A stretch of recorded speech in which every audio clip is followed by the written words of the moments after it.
Have you ever wondered why a man can't forget a woman who never begged to be remembered? She didn't fight for his love. She didn't bend to fit the outline of his expectations. She didn't soften her edges to be held. And still, perhaps because of that, she haunts him. Not because of what she gave, but because of what she withheld.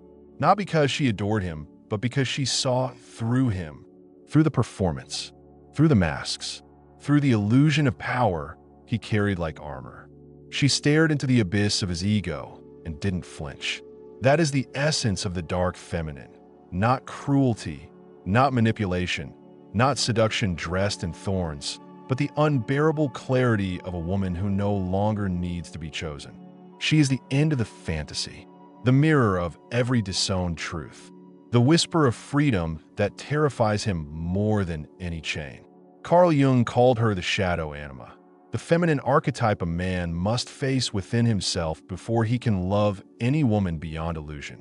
She is mystery incarnate, the moonlight in his unconscious, the storm he secretly longs for but swears he can't survive. And when she walks in his life, he doesn't know whether to worship her or run. Most do both. They chase her with hunger, then flee when she refuses to be consumed. Because she is not here to soothe his ego, she is here to disrupt it. She is not the bomb. She is the blade. She doesn't explain herself. Her silence is her boundary. Her gaze is ancient. And in her presence, the man who has not met his own shadow feels something he cannot name, something holy, something dangerous, something familiar in a way that tastes like grief. Because she reminds him of everything he once buried, the part of him that feels, that breaks, that surrenders. The little boy who was taught that emotion is weakness and control is strength. The part that was once soft before he learned to harden. And now here she is, not asking him to change, not asking him to be anything, just standing, sovereign, unbothered, untouchable. And he finds himself unraveling. He'll try to name it, try to reduce her to something manageable. Too much, too emotional, too intense. He'll try to fit her into a category that keeps him safe. But she won't fit, because she is not a role. She is not a phase. She is not a placeholder. She is a threshold, and walking through her requires death. Death of the false self, of the performative masculine, of the belief that love is something to dominate or earn. She's not impressed by ambition. She is not seduced by charm. She sees what lies beneath, the trembling, the need, the hunger, and she does not shame it, but she also does not bow to it. This is why he cannot forget her, because no one ever dared to look at him like that, like she could see beyond him, not in awe, but in awareness. She saw the man he hides, and in doing so, made him feel more exposed than any nakedness ever could. That kind of seeing is unforgettable, and that is the haunting. It's not her touch that lingers. It's the way she made him feel seen, and then left him alone with the part of himself he's always avoided. Because she was never his to possess. She was his to meet, and he never did. He never showed up. Not fully. Not when it mattered. And now, the ache that curls into his chest in the quiet hours isn't for her body. It's for the part of himself she awakened and he abandoned. Because the dark feminine does not stay where she is not matched. She is not loyal to comfort. She is loyal to truth. And if he cannot meet her in the depths, she does not descend to pull him up. She rises, alone, without a backward glance. And he is left haunted, not by her presence, but by the absence of his own courage. She never needed to raise her voice. Her presence was loud enough. In a room full of masks, she wore her truth like skin. She didn't smile to soothe, didn't shrink to soften the tension. She let the silence speak. Let the space breathe. Let herself be felt rather than performed. And for a man tethered to power, to status, to the comfort of being wanted for what he shows, not who he is, that presence was disarming. Because she didn't want the version of him everyone else applauded. She wanted the one buried beneath, the part he silenced with performance, the grief he swallowed with control, the longing he numbed with conquest. And when she looked at him, it wasn't through the eyes of a woman hoping to be loved. It was through the eyes of a woman who loved herself too much to settle for less than reverence. He didn't understand it at first. That quiet refusal, that radiant attachment, it rattled something inside him he didn't know had been asleep, the part that still believed he could be enough without the armor. But awakening is not gentle, and the dark feminine does not hold your hand through transformation. She holds the mirror, and you either face yourself or you flee. Most men flee, because to stay requires breaking, unraveling, meeting the parts of themselves they've hidden so long, even they've forgotten the way back. So he leaves, physically, emotionally, energetically. He ghosts. He withdraws. He disconnects in the ways he always has. Because it's easier to lose her than to lose the version of himself he's clung to like identity. But even in absence, she lingers. In the things he can't unfeel. In the moments that echo long after she's gone. In the way nothing else tastes quite as alive as it did when she was near. Because she didn't try to heal him. She refused to. She knew that healing that doesn't come from within is just another form of dependence. And she would not become a crutch for a man still limping away from his own reflection. So she offered him the most devastating gift of all, her clarity. She didn't plead, didn't perform. She stood in her rage, her wisdom, her softness, her stillness, and waited to see who he would become in her presence. And when he chose not to rise, she didn't fall, she turned. And that turning, slow, deliberate, unbothered, is what he replays in the late hours when the noise dies down. Because she didn't break him. She revealed the break. She showed him the cracks in the illusion he'd built around his masculinity, the belief that love is control, that intimacy is weakness, that vulnerability is surrendering power rather than reclaiming truth. And now, even in the arms of others, he aches for what she carried. Not just beauty, but depth. Not just attention, but awareness. Not just fire, but the furnace of transformation that only women like her can ignite. He remembers how she didn't flinch when he tried to provoke her. How she didn't chase when he withheld. How she didn't collapse when he turned cold. Because she wasn't performing love, she embodied it. And that embodiment made everything else feel like pretending. But here's the tragedy. He thought he was running from her. He was really running from himself. From the man she saw. From the man she believed in before he ever became real. Because the dark feminine doesn't fall in love with who you are.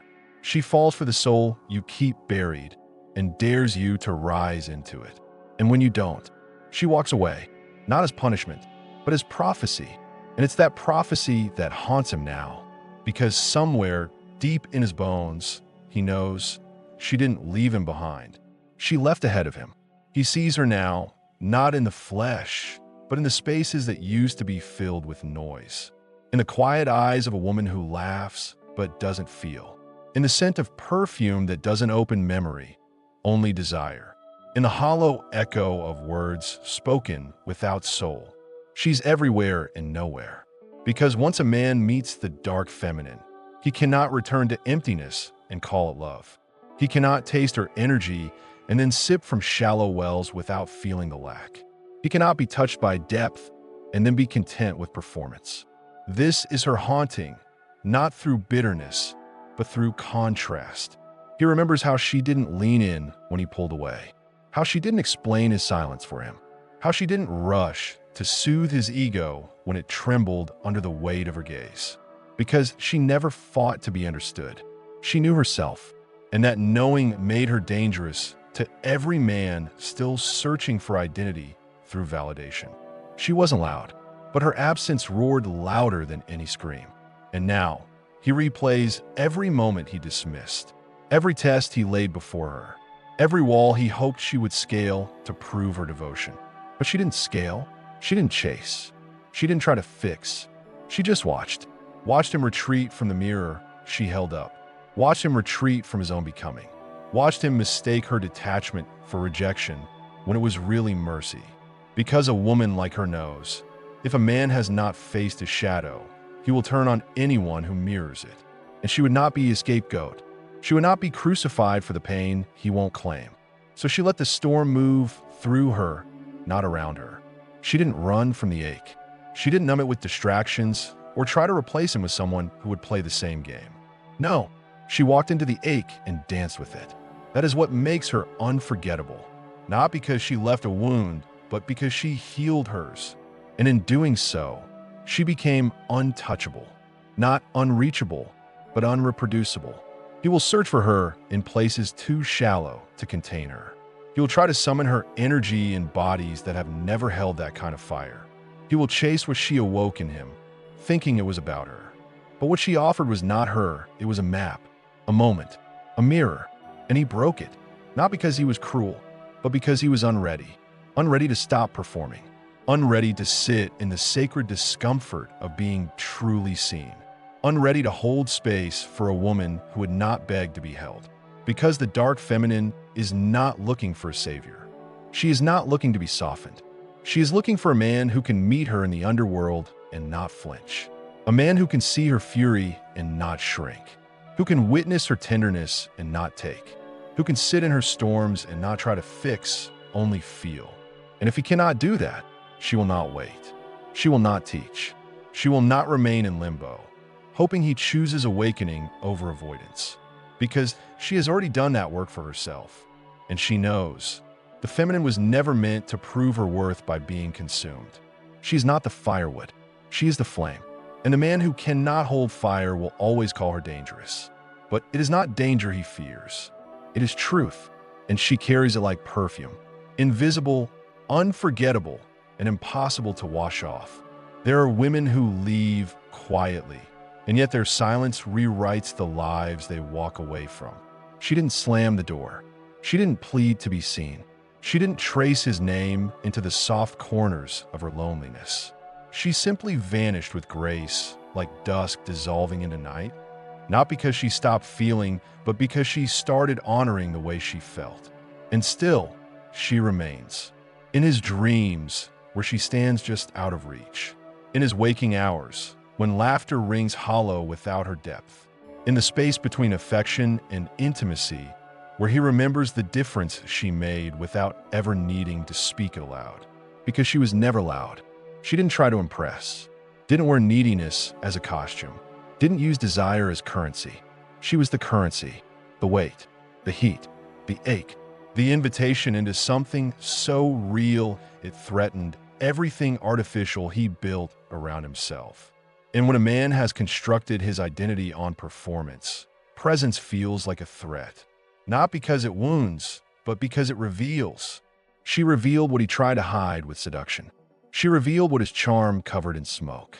She revealed the emptiness of being wanted for his masks, not his marrow.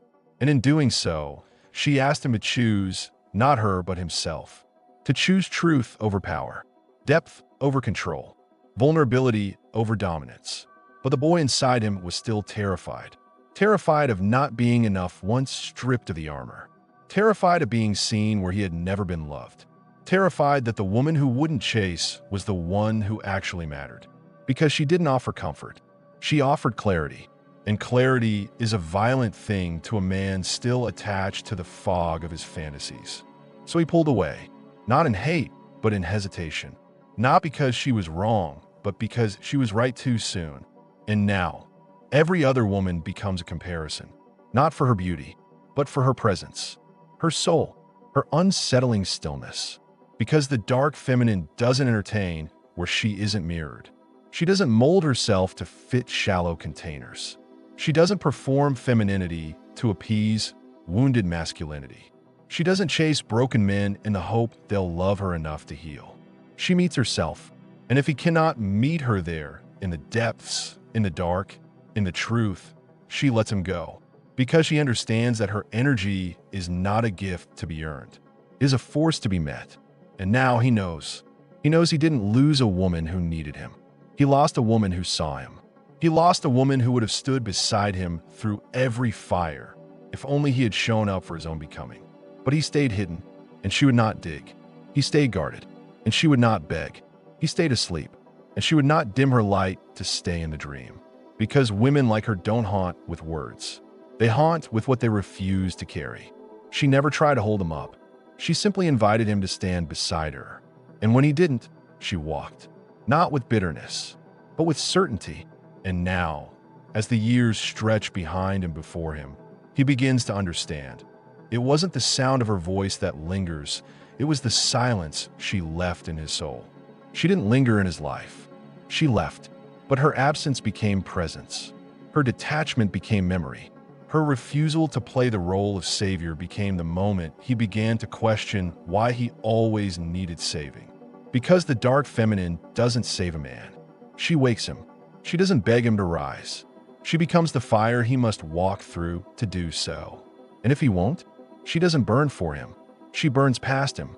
That's why he still sees her in dreams that feel more like warnings than wishes. Dreams where she stands in moonlight, unbothered, distant, radiant. Dreams where he reaches and she turns. Not in cruelty, but in completion. Because she's done trying to be loved by men who fear her depth. She has wept the tears, screamed into pillows, sat in silence, and let her longing sharpen into clarity. And now, she no longer romanticizes those who cannot see her. She no longer aches for the ones who never chose themselves. She no longer turns her light down hoping he'll feel worthy in its presence. Now, she shines without apology. And the man who once called her too much begins to drown in the nothingness that followed her. Because he understands now, she wasn't intense. She was honest. She wasn't cold. She was boundaried. She wasn't detached. She was sovereign. He knows it, deep in his bones. She is the woman who asked nothing but presence. The woman who held space until it became a cage. The woman who gave him a taste of his own soul and then left him with the hunger. And now she walks through the world unhaunted. She no longer needs closure. She no longer checks if he's watching. She no longer writes poems in invisible ink hoping he'll read between the lines. Because she realized love isn't measured in how many times she's remembered, but in how fiercely she remembers herself. And that is the most terrifying part for him. Not that she left, but that she didn't look back. Because the dark feminine does not orbit a man afraid of gravity. She does not ache to be understood by someone unwilling to understand himself. She does not linger in places where she must dim to be digestible. She is the end of illusion, the death of performance, the mother of becoming.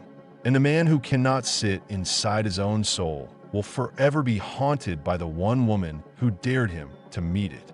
Because she was never meant to be his possession. She was the portal, and when he refused to walk through, she became what all portals do when they close: a myth, a memory, a mirror he can no longer hold.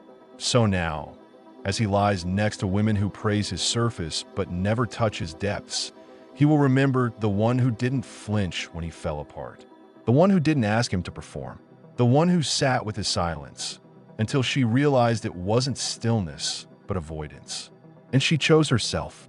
Because the woman who knows her worth doesn't chase, she chooses.